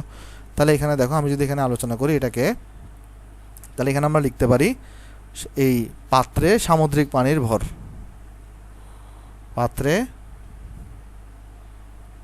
সামুদ্রিক পানির ভর m equals to rho into v, কারণ আমরা জানি rho is equal to m/v, আমরা সবাই জানি রো ইকুয়ালস টু কত হয়, m/v হয়। তাহলে m মানে কত হবে, রো ভি হবে। তাহলে এখানে দেখো m রো দেওয়া আছে কত ভাই, 1030 এই যে গ্রাম পার লিটার, আর ভি কত এখানে তোমার 1 লিটার। তাহলে দেখো এই যে এটা গ্রাম পার লিটার আছে আর এখানে লিটার আছে, তাহলে লিটার লিটার তো কাটাকাটি যাবে। তাহলে আসলে এই পাত্রের মধ্যে কতটুকু পানি আছে, 1030 গ্রাম। এখানে বুঝতে পারছো কেন আমরা কেজি মিটার কিউব থেকে লিটারে নিয়ে গেছি, কারণ এই পানির আয়তনটা এখানে লিটারে দেওয়া ছিল, মিটার কিউবে দেওয়া ছিল না। মিটার কিউবে দেওয়া থাকলে আমরা মিটার কিউবে রাখতাম। ওকে, আশা করি এটা বুঝতে পারছো যে পানির ভর হচ্ছে তোমার এখানে কত, তাহলে 1030 গ্রাম। তাহলে এই পাত্রের মধ্যে পানি আছে কতটুকু, 1030 গ্রাম। তাহলে এই 1030 গ্রামের মধ্যে লবণ আছে কতটুকু, 36.4 গ্রাম। তাহলে এখানে আমরা বলতে পারি 1030 গ্রাম পানিতে কঠিন বস্তু আছে 36.4 গ্রাম। সুতরাং 1 গ্রাম পানিতে কঠিন বস্তু আছে 36.4 divided by 1030 gram, divided by 1030, আর এখানে হচ্ছে গ্রাম। তাহলে সুতরাং আমাকে যেটা শতকরা বের করতে বলছে, তাহলে 100 গ্রাম পানিতে কঠিন বস্তু আছে 36.4 into 100 divided by 1030, divided by 1030 gram. So আমার এখানে তার আনসার চলে আসবে। এটা আসলে বেসিক্যালি পার্সেন্টেজে আসবে। কেন পার্সেন্টেজে আসবে, কারণ তুমি এটা ওই 100 দিয়ে হিসাব করছো। তাহলে এখানে আসবে হচ্ছে আমার 36.4 ইন্টু 100 ডিভাইডেড বাই 1030। সো এটা আমার কাছে আসছে এখানে 35.34%। সো আমার কাছে এটা আসছে 3.54, 5334, 3.5398%। সো এত পার্সেন্ট হচ্ছে আমার কাছে কি আছে বলো তো, কঠিন বস্তু আছে। আশা করি এই ম্যাথটা এখানে সবাই বুঝতে পারছো। আচ্ছা, তাহলে চলো আমরা নেক্সট ম্যাথে যাই ভাই। দেখি নেক্সট ম্যাথ হচ্ছে আমাদেরকে কী আলোচনা করছে এখানে। কোথায় গেল এটা, মাউসটা কোথায় গেছে, হ্যাঁ আসছে। তাহলে আসলে আমরা এই ম্যাথটাতে যাই। দেখো এখানে ম্যাথ আমাকে এখানে কী বলতেছে, আমাকে এখানে বলা হচ্ছে যে 246 ট্রাই ক্লোরোফেনলে ক্লোরিনের শতকরা পরিমাণ তুমি এখানে বের করো। আসলে আমরা এটা বের করার চেষ্টা করি। এখানে দেখো এখানে কোথায় ভুল করে এই ম্যাটটাতে, সেটা আমি এখানে আলোচনা করব কোন জায়গাতে এখানে ভুল করে এই ম্যাটটাতে। এই ম্যাটটা যদিও দেখে সোজা মনে হইতেছে, আসলে সোজা, কিন্তু তুমি একটা টেকনিক না জানার কারণে এখানে অনেকে ভুল করে ফেলে। যেমন আমি তোমাকে পরামর্শ দিব, তুমি আগে ভিডিওটা পজ করে যে এই অঙ্কটা একবার নিজে ট্রাই করো, দেন আমার সাথে মিলাও। ওকে, তাহলে আমি চলো অঙ্কটা করে দিই। তাহলে দেখো এই অঙ্কটা করতে চাইলে আমার আগে প্রথমে সংকেত টাকতে হবে। এখানে আমাকে সংকেত বলছে কি 2,4,6 ট্রাইক্লোরোফেনল। তাহলে এখানে আমাকে বলে দিচ্ছে 2,4,6 ট্রাইক্লোরোফেনল। ট্রাইক্লোরো মানে কি তিনটা ক্লোরিন থাকবে, তিনটা ক্লোরিন থাকবে। এইখানে প্রথমে যে ভুলটা করে সেটা হচ্ছে যে এই অঙ্কের স্ট্রাকচার আঁকা ছাড়া মানুষজন অঙ্কটা করতে চায়। তোমার আগে এটা স্ট্রাকচার রাখতে হবে, নাহলে তুমি এটা বুঝবা না। যেমন দেখো তো ট্রাইক্লোরোফেনল, আগে আমরা যদি ফেনল রাখতে চাই, ফেনল কীরকম, বেনজিন আমরা সবাই পড়ে আসছি আমরা, বেনজিন ফেনল এগুলো জৈব যৌগের মধ্যে। সেটা ছিল হচ্ছে আমার এখানে বেনজিন, আর এটার উপর যদি আমার এখানে কোনো কারণে OH থাকে তাহলে সেটা হচ্ছে আমার এখানে ফেনল। কিন্তু আমার এখানে 2,4,6 ট্রাইক্লোরোফেনল আছে, তাহলে এখানে হচ্ছে আমার একটা ক্লোরিন দেওয়া লাগবে, এখানে হচ্ছে আমার কাছে একটা ক্লোরিন দেওয়া লাগবে, এখানে হচ্ছে আমার কাছে একটা ক্লোরিন দেওয়া লাগবে। কেন? কারণ এটা যদি আমার 1 নম্বর কার্বন হয়, এটা আমার 2 নম্বর কার্বন, এটা আমার 3 নম্বর কার্বন, এটা আমার 4 নম্বর কার্বন, এটা আমার 5 নম্বর কার্বন, এটা আমার 6 নম্বর কার্বন। এই যে দেখো এখানে 2,4,6, তো 2 নম্বরে একটা ক্লোরিন আছে, 4 নম্বরে ক্লোরিন আছে, 6 নম্বরে ক্লোরিন আছে। তো এই যৌগটার মধ্যে ক্লোরিনের শতকরা পরিমাণ নির্ণয় করো। এখানে মানুষজন এই স্ট্রাকচারটা আঁকলেও একটা ভুল করে ফেলে। এখানে যখন শতকরা পরিমাণ বের করতে চায়, এখানে একটা হাইড্রোজেন সংখ্যা নিয়ে তারা একটা গরমিল লাগায়। দেখো এখানে তুমি এই ধরনের অঙ্ক কীভাবে সলভ করবা, তুমি কী করবা, শুধুমাত্র এই স্ট্রাকচারটাই আঁকবা না, তুমি আরও ডিটেলস স্ট্রাকচার আঁকবা। তুমি আরও কী করবো বলো তো, আরও ডিটেলস স্ট্রাকচারটা আঁকবা। ডিটেলসে কীভাবে আঁকবা দেখো, আমরা নর্মালি কী জানি এখানে কার্বন থাকে 6টা, এরকম স্ট্রাকচার আঁকবা। এরকম স্ট্রাকচার আঁকলে দেখবার ভুল হচ্ছে না, কিন্তু এই স্ট্রাকচার আঁকলে কিন্তু একটা ভুল হওয়ার চান্স আছে যদি তুমি সতর্ক না থাকো। তাহলে এখানে একটা OH, এখানে একটা Cl, এখানে একটা Cl, এখানে একটা Cl, আর তোমার এখানে হচ্ছে যে এখানে একটা বন্ড দাও, সিঙ্গেল বন্ড ডাবল বন্ড যে কোনো একটা দাও। ধরো আমরা এখানে ডাবল বন্ড দিছি, তাহলে এখানে সিঙ্গেল বন্ড হবে, এখানে ডাবল বন্ড হবে, এখানে তাহলে সিঙ্গেল বন্ড হবে, এখানে তাহলে ডাবল বন্ড হবে, আর এখানে তোমার তাহলে সিঙ্গেল বন্ড হবে। রাইট। হাইড্রোজেন কোথায় কোথায় বসবে দেখো তো, হাইড্রোজেন এখানে একটা বসবে, হাইড্রোজেন এখানে একটা বসবে। এই হাইড্রোজেন নিয়ে কিন্তু ঝামেলা করে ফেলে। যদিও মনে হয় 6টা হাইড্রোজেন আছে বা 3-4টা হাইড্রোজেন আছে, হাইড্রোজেন কিন্তু আছে কয়টা এখানে দেখো তো, 3টা আছে। যেমন কোথায় কোথায় আছে, হাইড্রোজেন একটা এখানে আছে, একটা এখানে আছে, একটা এখানে আছে, তাহলে হাইড্রোজেন আছে মোট 3টা। কিন্তু এখানে কিন্তু হাইড্রোজেন সঙ্গে একটা ঝামেলা পড়ে, সেটা আমরা এখানে ঝামেলাটা পড়বো না আশা করি। এইভাবে যদি স্ট্রাকচারটা আঁকি, তাইলে এটা তো আমরা এখানে এঁকে ফেলছি। তাহলে এবার যদি আমি এই ইয়াটাতে যাই, অঙ্কটাতে যাই, আমাকে বের করতে বসে এখানে ক্লোরিনের শতকরা পরিমাণ বের করে, তার মানে আমাকে বের করতে বসে এখানে পার্সেন্টেজ অফ ক্লোরিন। দেখো তো এই ধরনের ম্যাথগুলো আমরা কীভাবে করতাম, আমরা নিচে হচ্ছে লিখতাম টোটাল যৌগের ভর, আর উপরে লিখতাম হচ্ছে আমরা ক্লোরিনের ভর। তাহলে এটা হচ্ছে যে পার্সেন্টেজ অফ ক্লোরিন আমরা লিখতাম এখানে এরকম, টোটাল যৌগের আণবিক ভর, আর উপর আমরা লিখতাম ক্লোরিনের মোট ভর। আসো এটাকে যদি সলভ করি এবার, দেখো তো এখানে টোটাল যৌগের যদি আমরা আণবিক ভর বের করতে চাই, কিভাবে করব দেখো। আগে আমরা চলো ক্লোরিনেরটা লিখি। ক্লোরিন এখানে আছে কয়টা ভাই, 3টা আছে, তাহলে এখানে হবে 3 × 35.5 হবে। এবার টোটাল যৌগের আণবিক ভর লিখে আসো। এখানে আমাকে বলো তো কার্বন আছে কয়টা, 6টা আছে কার্বন, তাহলে এখানে লিখো 6 × 12 প্লাস। এখানে আমাকে বলো তো ভাই হাইড্রোজেন কয়টা আছে, 3টা আছে, তাহলে 1 × 3 লেখো প্লাস। ক্লোরিন আছে 3টা, তাহলে 3 × 35.5 লিখো। আর অক্সিজেন আছে কয়টা ভাই, একটা, তাহলে এখানে 16 লিখো। তাহলে এইটাকে তুমি যদি এরপরে যেহেতু শতকরা পরিমাণ বের করতে বসো, তাহলে তোমার কী করা লাগবে, এখানে ওই 100% দিয়ে এখানে একটা গুণ করা লাগবে। সো এখানে তোমার তাহলে আনসারটা চলে আসবে। আনসার কত আসবে ভাই, 3 × 35.5 ডিভাইডেড বাই 6 × 12, 3 প্লাস 3 × 35.5 প্লাস 16, আর ইন্টু 100% করো, সেটা তোমার কাছে এখানে আসছে 53.924%। সেটা হচ্ছে আমার কাছে এখানে আনসার। ওকে, আশা করি এই ম্যাথটা বুঝতে পারছো। এটা হচ্ছে আমার এখানে আনসার। সো আমরা যদি এরপরে যাই, এরপরে দেখো আমাদের এখানে আছে হচ্ছে যে নতুন টপিক স্টার্ট হচ্ছে, যার নাম হচ্ছে আমাদের রাসায়নিক সমীকরণ।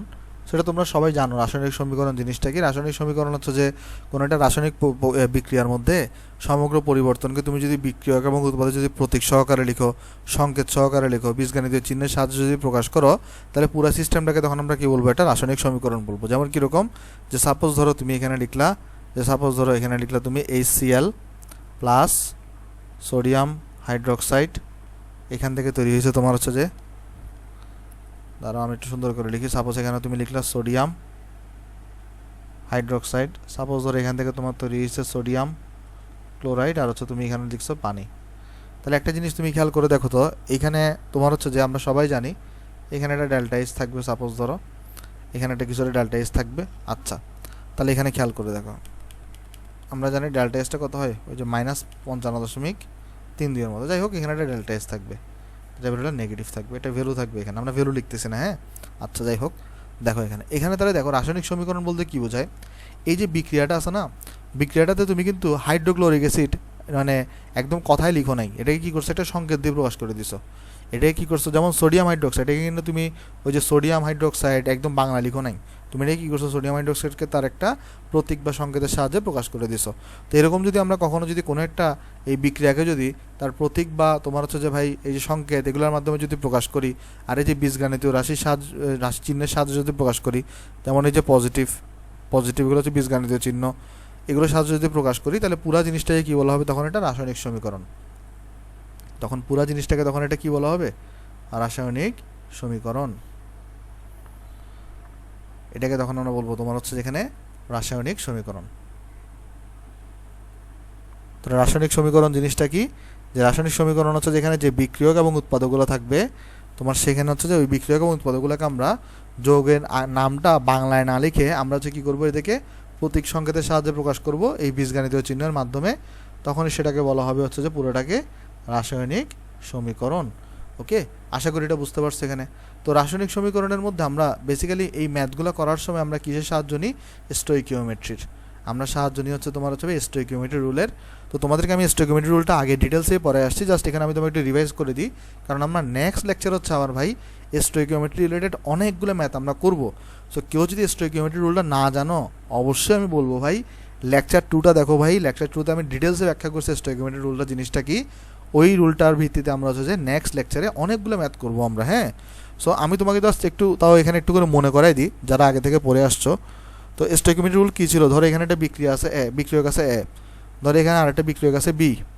তো এদের থেকে ধরো তোমার হচ্ছে ভাই সি আর হচ্ছে যে ডি তৈরি হচ্ছে, আর এদের মূল সংখ্যা যথাক্রমে এ, বি, ছোটো হাতে সি এবং ছোটো হাতে ডি।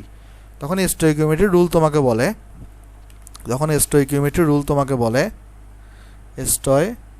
স্টোইকিওমেট্রি। আর এই যে রিয়াকশনটা, এটা কিন্তু তোমার স্ট্যান্ডার্ড রিয়াকশন। স্ট্যান্ডার্ড রিয়াকশন কী জিনিস সব আমরা হচ্ছে আলোচনা করে আসছি লেকচার 2তে, কষ্ট করে এটা দেখে আসিও। স্টোইকিওমেট্রি রুল তোমাকে তখন বলে তুমি যদি এর মূল সংখ্যা নাও ডিভাইডেড বাই, তখন তোমাকে করতে হবে কত? স্ট্যান্ডার্ড ইকুয়েশনে যে মূল সংখ্যা দেওয়া থাকবে সেটাকে ডিভাইড করতে হবে। তুমি যদি এখানে বি এর মূল সংখ্যা নাও, তোমার এখানে তখন হচ্ছে যে ওই স্ট্যান্ডার্ড বিক্রিয়ার মূল সংখ্যা দিয়ে ডিভাইড করা লাগবে। তুমি যদি এখানে সি এর মূল সংখ্যা নাও, তখন তোমার এখানে স্ট্যান্ডার্ড বিক্রিয়ার সি দিয়ে মূল সংখ্যা দিয়ে ভাগ করতে হবে। ডি এর মূল সংখ্যা নিলে স্ট্যান্ডার্ড বিক্রিয়ার ডি এর মূল সংখ্যা দিয়ে তোমার এখানে ডিভাইড করা লাগবে। ওকে, তো এখানে আমরা বলে দিয়েছিলাম আগের মধ্যে যে এটা হচ্ছে আমার একটা কি রিয়াকশন। এখানে যে রিয়াকশনটা তুমি দেখতেছো, এটা হচ্ছে আমার একটা স্ট্যান্ডার্ড রিয়াকশন ছিল। আমার কি ছিল? একটা স্ট্যান্ডার্ড রিয়াকশন। এটাকে চলো আমি একটু উপরে তুলে দিই। হ্যাঁ, তাহলে এটা ছিল হচ্ছে আমার একটা স্ট্যান্ডার্ড রিয়াকশন। স্ট্যান্ডার্ড রিয়াকশন কি সেটা আমরা আগে আলোচনা করে আসছি। স্ট্যান্ডার্ড রিয়াকশন কি জিনিস? ওই যে সমতা করার পরে তুমি যে রিয়াকশনটা পাও, বেসিক্যালি সাপোজ ধরো তোমার এখানে লেখা আছে হাইড্রোজেন অক্সিজেন, ধরো এখান থেকে তুমি হচ্ছে যে পানি পাচ্ছ, সেটা কিন্তু স্ট্যান্ডার্ড রিয়াকশন না। স্ট্যান্ডার্ড রিয়াকশন কোনটা হবে? 2 হাইড্রোজেন প্লাস অক্সিজেন, এখান থেকে তুমি 2 মোল H2O পাচ্ছ, এটা হচ্ছে তোমার স্ট্যান্ডার্ড রিয়াকশন। ওকে, সো যদি তুমি সমতা করার পরে যেটা পাবা সেটা হচ্ছে তোমার কি বলো তো স্ট্যান্ডার্ড রিয়াকশন। যেমন এটা কিন্তু স্ট্যান্ডার্ড রিয়াকশন, কিন্তু এটা কিন্তু কি না? স্ট্যান্ডার্ড রিয়াকশন না। ওকে, সমতা করার পর আমরা যে রিয়াকশনটা পাই বেসিক্যালি সেটাই হচ্ছে আমার এখানে স্ট্যান্ডার্ড রিয়াকশন। এগুলো আমরা আলোচনা করে আসছি আগেই।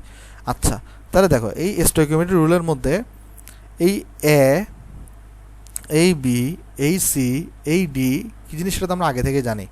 আমরা সবাই জানি এখানে এ, বি, সি, ডি এরা কী জিনিস, এরা হচ্ছে ভাই স্ট্যান্ডার্ড ইকুয়েশনের বা বিক্রিয়ার মূল সংখ্যা। অর্থাৎ যেমন এখানে দেখো, এখানে তোমার যদি তুমি এই বিক্রিয়াটাকে যদি কম্পেয়ার করো, তাহলে এখানে তোমার এ হবে কত 2, বি হবে কত 1, সি হবে কত 2। এটা কারণ এটা কি একটা স্ট্যান্ডার্ড রিয়াকশন। ওকে, তাহলে এই যে এ বি সি ডি এরা হচ্ছে কি স্ট্যান্ডার্ড ইকুয়েশনের মূল সংখ্যা। আর এখানে এই যে N A, N B, N C এবং এন ডি এরা হচ্ছে কি বলতো, এরা হচ্ছে প্রশ্নে প্রদত্ত মূল সংখ্যা। এগুলো আমরা কী জিনিস আমরা সব হচ্ছে লেকচার 2-তে ক্লিয়ার করছি ভাই, কষ্ট করে এটা দেখে আসি। হ্যাঁ, কারণ আমরা যদি আবার দেখাতে যাই আমাদের অনেক টাইম নষ্ট হবে। ওইটা আমি এখানে অনেক ডিটেলসে পড়াইছি, তাহলে এটা দেখে ফেলি এখান থেকে। এটা এন সি এন ডি এই জিনিসটা কি, এটা হচ্ছে যে প্রশ্নে প্রদত্ত মূল সংখ্যা। তাহলে আমি এই রুলসটা ইউজ করে আমরা হচ্ছে নেক্সট দিন অনেকগুলো ম্যাথ করব। আসলে বেসিক্যালি আজকে করাইতাম, কিন্তু আজকে আসলে সময় কম আমাদের, সো এই জন্য আমরা আজকে করাচ্ছি না। সো এটা আমাদের হচ্ছে নেক্সট একটা ফিজিক্স সেকেন্ড পেপারের একটা পেইড ব্যাচ স্টার্ট হচ্ছে, যেটা হচ্ছে ক্লাস শুরু হবে 1 অক্টোবর থেকে। সেটা কোর্স ফি হচ্ছে 750 টাকা। আমরা এখানে একদম 6টা চ্যাপ্টার আমরা ডিটেলসে ক্লিয়ার করব। এখানে হচ্ছে আমরা এইচএসসি প্লাস ইঞ্জিনিয়ারিং সব বিষয় আমরা এখানে, সব টপিক আমরা এখানে ক্লিয়ার করব। সো অনেকের মনে একটা প্রশ্ন আসতে পারে, সেটা হচ্ছে ভাই এই যে এই চ্যাপ্টারটা, তারপর হচ্ছে ভাই এখানের মধ্যে এই চ্যাপ্টারটা, তারপর হচ্ছে যে এখানের মধ্যে এই চ্যাপ্টারটা, এগুলো তো আমাদের এইচএসসিতে শর্ট সিলেবাসে নাই। আমাদের শর্ট সিলেবাসে তো হচ্ছে মানে স্থিরতরি বা চলতরি যেগুলো আছে ওগুলো কী করবেন আধুনিক পদার্থবিজ্ঞান, ওগুলো হচ্ছে আমি ইউটিউবে কভার করে দেবো। ওকে, যদি আমি এগুলো যদি এখানে পেড কোর্সে আনতাম, পেড কোর্সের দামটা আসলে বেড়ে যাইতো। তো পেড কোর্সের জন্য দাম না বাড়ে এই জন্য হচ্ছে আমরা কী করছি, এই 6 চ্যাপ্টার আনছি। আর বাকি যেগুলো আছে সেগুলো আমি তোমাদের পরীক্ষার আগে ইউটিউবে হচ্ছে ফুল কমপ্লিট করে দেবো। ওকে, ওগুলো নিয়ে টেনশন করিও না, সিলেবাস তো কমপ্লিট হবেই। আর এগুলা সাথে সাথে পড়ে ফেলো, কারণ তুমি যদি পড়াগুলো এখন জমায় রাখো এডমিশনের পরে গিয়ে কিন্তু তোমার হচ্ছে যে ভাই টানতে কষ্ট হবে। সো এটা হচ্ছে আমার বিকাশ নাম্বার। তুমি এখানে টাকা পাঠানোর পরে 750 টাকা আমাকে হচ্ছে মেসেঞ্জারে নক দিলেই হবে, আমি তোমাকে এটা প্রাইভেট গ্রুপে অ্যাড করে দিব। আচ্ছা, তাহলে হচ্ছে আজকের লেকচারটা আমরা এখানে শেষ করি। আজকের ভিডিওটা ভালো লাগলে ভিডিওটা লাইক করতে পারো, ভিডিওটা তোমার বন্ধুদের সাথে শেয়ার করতে পারো, চ্যানেলে নতুন হলে চ্যানেলে সাবস্ক্রাইব করতে পারো। তাহলে সবাই ভালো থাকবেন ভাই, আসসালামু আলাইকুম।